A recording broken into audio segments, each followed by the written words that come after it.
السلام عليكم ورحمة الله وبركاته. مباراة الأهلي وبيراميدز أسوأ ماتش الواحد شافه من سنين كتير قوي في الدوري المحلي. الأهلي ما جاش أصلا الماتش ده. الواحد بدأ يحس شوية إن الأهلي جه بعد نص ساعة من الشوط الأول. بيراميدز الأخطر، بيراميدز الأكثر ضغط على الأهلي. ريبيرو مش عارف بيلعب بتشكيل غريب جدا. يعني انت بتلعب فرقة زي بيراميدز، فرقة تقيلة، بتلعب واحد بس في وسط الملعب، نمرة 6 اليو ديانج، ما بتلعبش بي يعني اي حد جنبه. والفرقة مقسومة نصين، نص بيدافع ونص بيهاجم. حتة البنا من تحت، ما فيش حاجة اسمها بنا من تحت. الاهلي كل ما بيحب يبني من تحت، بيراميدز لعيبة بيراميدز بتضغط على لعيبة الاهلي، بياخدوا الكورة وبتبقى هجمات خطيرة. الاهلي ما فيش شكل، ما فيش ادارة للماتش. ريبيرو ده مدرب يعني على قده، الفرقة كبيرة عليه جدا جدا جدا.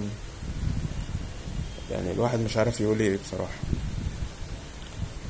الشناوي، الجون الاول غلطته، حتى لا هي لما اتردت ودخلت هي غلطته، لان انت حتى ما عملتش التراي بايدك العكسية ولا بايديك الاتنين، انت عملتها بايدك الشمال. الكرة اصلا كانت بعيدة عليها. المهم يعني هو كده كده اصلا الماتش فيه اخطاء كتير من كل اللعيبة.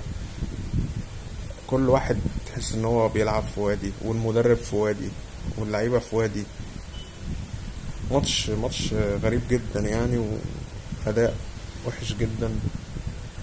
وحتة بن شرقي، انت بتخرج بن شرقي. انا اول ما عرفت ان هو خرج بن شرقي قلت خلاص، يعني ده مدرب ما عندوش فكرة.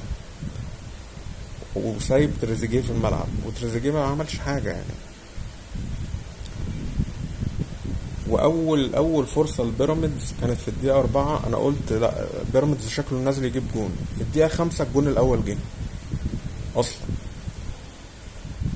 فالفرقة ما جاتش كلها، والسبب ان في مدير فني قاعد على الخط، تشكيله غلط، تغييراته غلط، مش عارف الفرقة اللي قدامه، مش مذاكرها، مش محفظ لعيبة الاهلي يعملوا ايه. كل اللي هو عمله ان هو عايز يبني اللعبة من تحت. يا فرحتي ببنى اللعبة من تحت، هيأكلني عيش يعني، هيكسبني بطولات قدام فرقة زي دي. العب بأليو ديانج بس لوحده في وسط الملعب، وادركت ان انت وسط الملعب هربان منك. في الدقيقة 80 رحت منزل احمد رضا جنب أليو ديانج. انت ما عندكش فكرة نهائي، واللي جابك ما عندوش فكرة برضو.